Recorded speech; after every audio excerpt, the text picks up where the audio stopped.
no radio at all. Not even with the bombing plane that's coming over. All radio is dead. It's alive. It's alive. It's alive. It's alive. It's alive.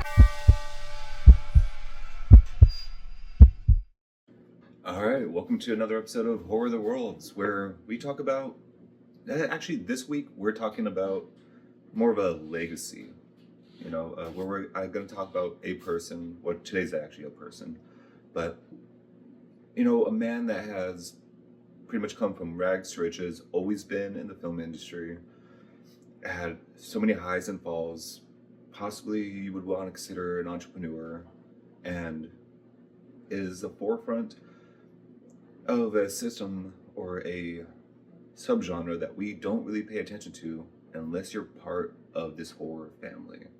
We were talking about none other than Charles Band's Full Moon Features. So let's just give a quick past history on Charles Robert Band. He was born December 27th, 1951, son of, actually I think his father and his grandfather were both producers and even directors out in Italy, but son of a producer and director, Albert Band, and brother to a composer, Richard Band. Both have actually worked for Full Moon Features and Empire Pictures as well, which is freaking amazing. I mean, how many people actually get to work with their family? Employ them and work hand in hand. So, as a young kid, he was always Charles was always really into, trying to make money, try to do something with movies, even when it comes to creating lifetime membership cards to distribute movies, or not, so I shouldn't say distribute movies, to show movies to other kids and other family members, in underground Italy, Rome, that was built on top of Rome, and, even talking his way out of getting arrested by cops or the police, and all that stuff. Such an amazing man on that end.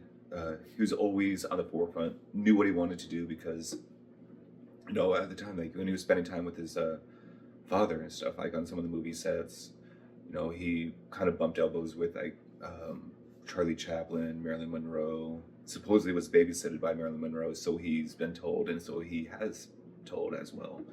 I don't know, which is it's just fascinating. So he's always been on the movie set. He doesn't know anything else other than movies, and it shows that he has that passion. So as a young kid too, I think around 12, 13, he's been in the hospital for intestinal problems, where he ended up closely dying a couple times. One of the times he was 3 hours away from his dad when his dad was making a movie, a Hercules movie, and almost died then. A couple years later again, when in his later teen years, almost died in Mexico because his friend was feeding him nothing but peanuts, literally pretty much nuts, and compacted his colon and almost died in Mexico. So he's, kind of a pointless history to kind of tell in a moment like this, but it's still part of his history. It's kind of crazy that he's been on the verge of death so many freaking times. But it's nothing that he's almost kind of not used to. It even toughened him up because he's had a career of so many hot ups and lows, pretty much bankrupt, losing everything, getting it back, losing everything again, and getting it back because he doesn't know, you gotta love the good man for that. Love or hate his movies, you'll love him for this.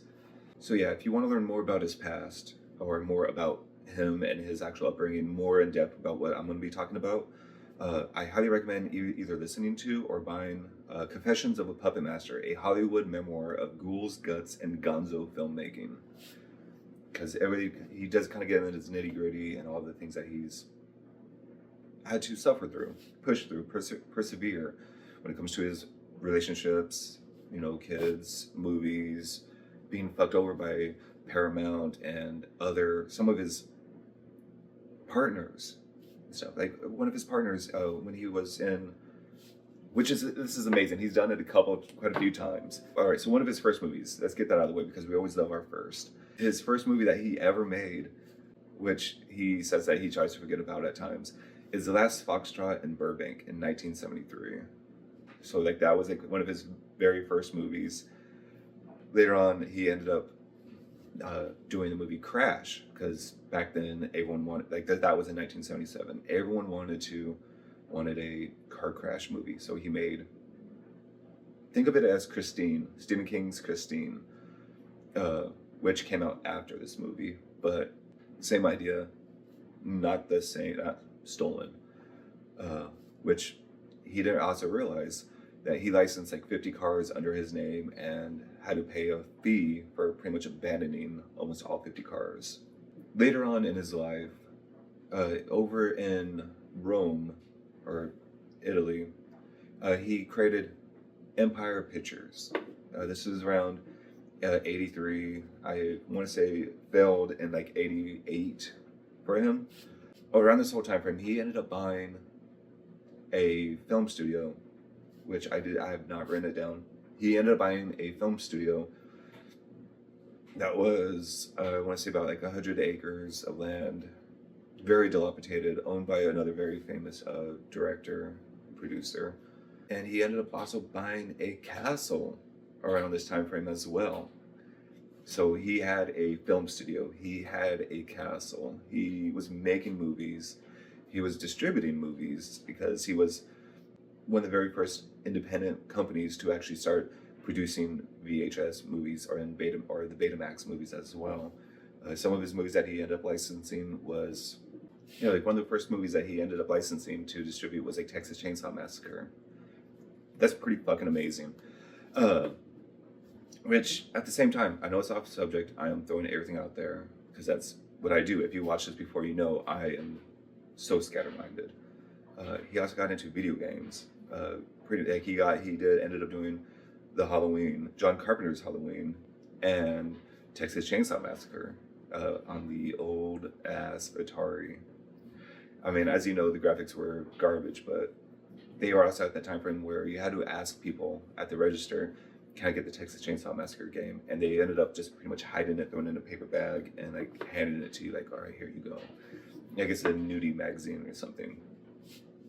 The good old times when video games were bad, you know? But yeah, during this time he was at or I should say that the production company that he was doing for the movies was called Meta, MEDA, which Home Entertainment, which later on, when he ended up getting screwed over by his partners at the time, ended up adding an I to it, calling it Media Home Entertainment. A lot more catchy, but they ended up buying them out and kind of screwing them over. They didn't last that much longer after he ended up getting bought out, putting that politely. He made a bunch of movies, like a lot of movies that we know of that we don't really think, or I don't really think of as being a Charles Band movie or Full Moon Features or anything under that umbrella.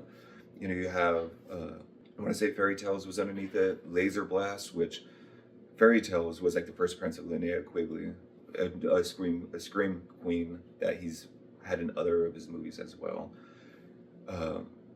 Laser Blast, which had a lot of awesome like sci-fi stop motion. I always kind of remember it as the aliens being like naked turtles. I'll post a picture up here somewhere, and I'm pretty sure this is a movie that you've at least seen images of. Another famous one that a lot of people actually, I feel like a good amount of us will know, is Tourist Trap, which during the filming of this, he was kind of kicking it with John Carpenter when he was making Halloween. And I don't want to say ego is a wrong word, but to think of Charles Band's confidence in himself and his ability, he was believing that the Halloween movie was going to go nowhere, it was going to go unseen, and Tourist Trap was going to be the next big thing. But this movie also almost killed him and his family when he was taking money from, he was unaware of one of the actors' friends that was part of the mafia lent him some money and wanted it back. Good old mafia. This other movie too, that he ended up doing, which was one of his first 3D movies, also started her career as a very phenomenal actress. You've seen her ass on some of the movie covers. Yes, we're talking about Parasite 3D with Demi Moore's very first like on-screen appearance, like first movie role appearance.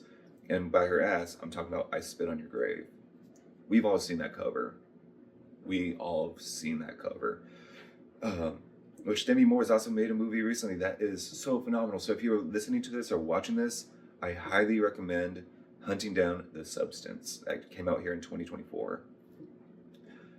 It is a movie that it may be a slow burn. God damn, the last 2/3 of the movie is so breakneck. If you love the female body, you'll love this fucking movie to begin with.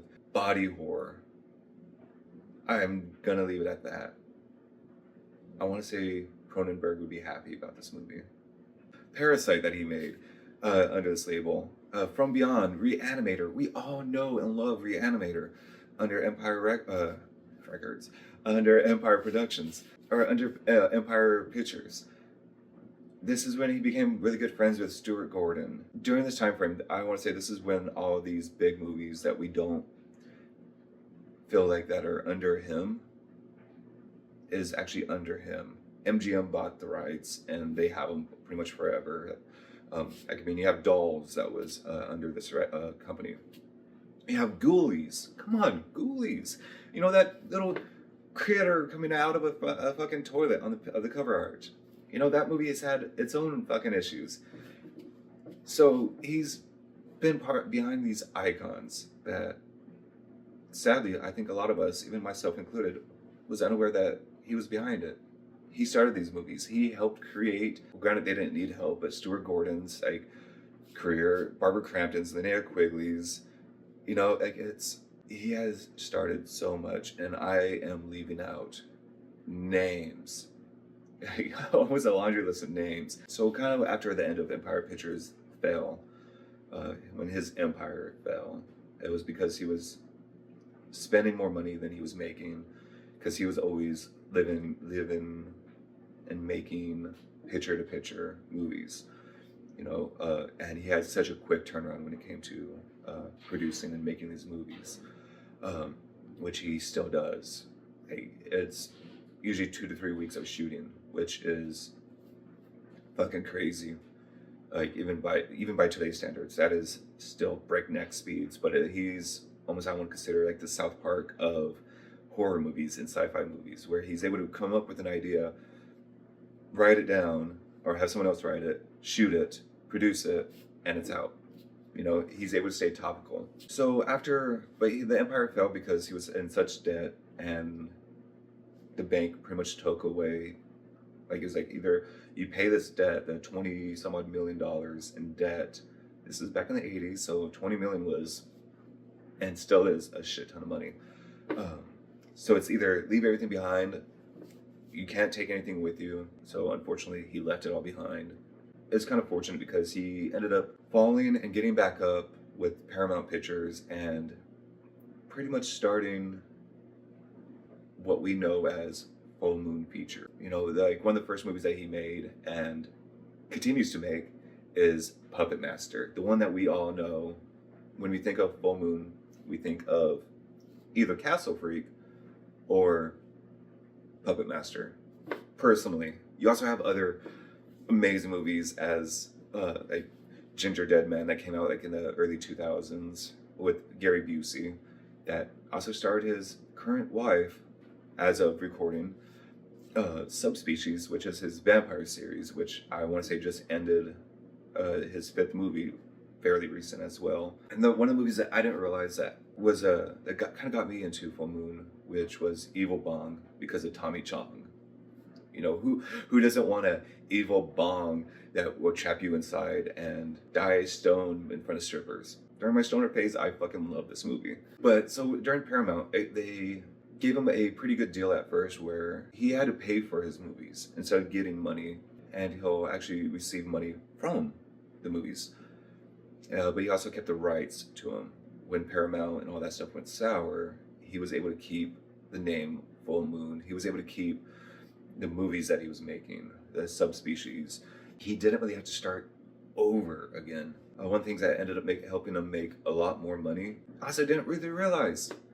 I keep on saying that because it's just full moon is so big and so ingrained in, I want to say, a lot of our history, especially if you're around my age. As he ended up doing a more of a family orientated production company called Moonbeam, and one of his biggest movies that I guess got his name out there, didn't make him really any money, made him thousands from the millions that the movie made, was a Prehysteria, which was a kid that had real life miniature dinosaurs. I watched the shit out of that movie when I was a young kid. When Jurassic Park was that and the Land Before Time. I haven't seen a lot of those in over 20 years, but still. Again, things with Paramount went sour. He still had full moon features. He still had Moonbeam. I know I'm glossing over a lot, but it's a short episode. He also ended up kind of getting into, I don't know, I don't really want to call it smut, because it's not really smut, it's more softcore. You know, his surrender cinema, where it became more sexual, more sensual. Later on he described it as more gay, because it was less females being sexual and more men, more good-looking men and tighty-whities. They were more looked at. These kind of movies were the only ones that was making him money at this time. He wasn't a huge fan of the softcore, but he liked it because he was able to kind of and it wasn't really porn. It was more sensual, more sexual, but he was more okay and behind it because he was able to make it a little bit more sci-fi, a little bit more horror. Actually created like a little bit of a story behind it. I'm gonna mispronounce the name, but Fema Alien, which was one of his biggest movies, one of like the first movies of this kind of like genre. Again, I know I am skipping over so much. Like, he has an individual and a company been around for 50 plus years, pretty much succeeded and failed in every decade since. I can't hit everything in however long this episode is going to be. Like, I highly recommend watching some of his videos, supporting him. Subscribe to his app, you know, throw him some money, because this man has deserved it and does deserve it. Also, during one of his lows, he ended up trying to figure out a way to make money, because he was and still is pretty much based out of Los Angeles, California. So like Monsterpalooza and all these horror cons were a staple. They were becoming big like they are now. Or not as big as they are now, but he started doing a full moon roadshow, which he would take his merch and some of his movies and, you know, try to sell things. You know, going from con to con. You know, that's how he kind of got his name out there again, how he started becoming out there in the zeitgeist. You know, so he was doing all of this. He was creating these action figures, which, because of these action figures, he actually got to meet and know Michael Jackson a little bit as well, because, not because of the horror aspect, but the toys. He just knows so many freaking people and has, like I used the term earlier, bumped elbows with so many people, especially being ensconced in LA, where, come on, it's fucking Hollywood. For the most part, you know, he was with his girlfriend, now wife, but he was out in Florida, you know, at one of his booths and all that stuff, selling his merch and signing autographs. And come to find out, since he's been dodging all these bills, he ended up getting arrested. Yeah, that's right. Charles Band got arrested at a fucking con, where some cops came up and asked him if he wanted to go out back so he could get arrested, so he's not really in front of everyone else. His darker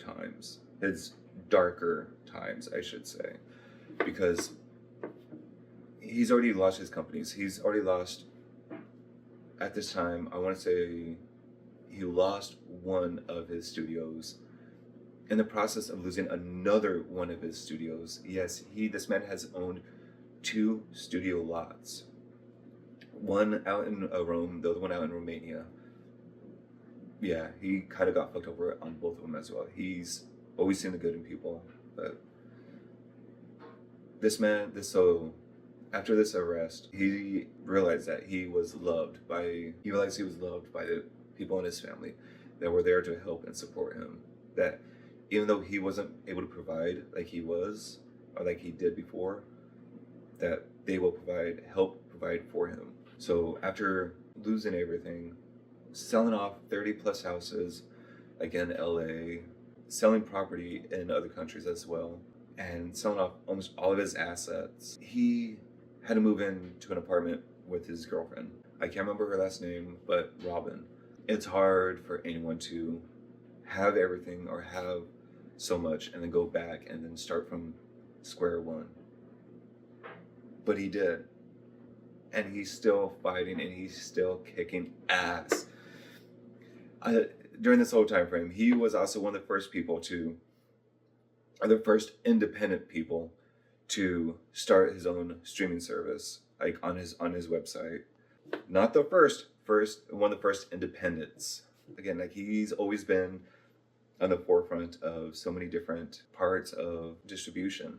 You know, it's either he succeeded at it or he was just a little bit too early to succeed at it, which later on, Amazon ended up helping him out by putting an app on the service back when they started like Prime Video. And he later on ended up creating his own app service that helped give him a consistent cash flow, which something that he didn't have. He, like I said before, he was always living pretty much paycheck to paycheck, movie to movie, moment to moment.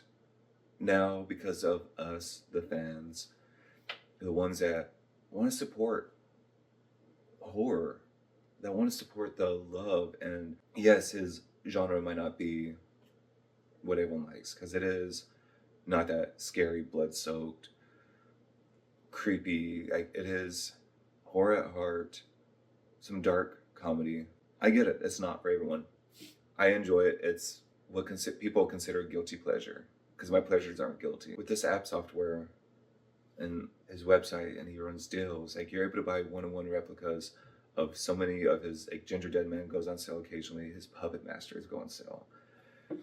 You know, I want to say he's even had the Evil Bong replica on his website. So, not sponsored, but Charles Band, if you're watching, or any of you guys are watching, say hi. I appreciate it. One of the things that I said that he stays on top of things, because he ended up, I want to say, filming and making one of his genres that are, well, not one of his genres, one of his ideas that are spreading throughout a couple movies, like Puppet Master did, is Barbie and Kendra was on top of the whole coronavirus. Again, that's why I kind of say he is like the South Park of horror movies. Comes up with an idea and will exploit it. That's one thing that he's really good at, is exploitation in a kind of a non-offensive way. You have to look to be offended by his movies. I can't stop you from thinking that way. I can't stop you from being that way. It's just, stop it. Just enjoy a goddamn movie. I don't know, off topic again. I know I'm kind of a little bit scatter-minded. Is more a little bit about him, and kind of helps out with all of his movies where he's created franchises within his studio. Like I said, Puppet Master is subspecies. Barbie and Kendra. Like, he created that.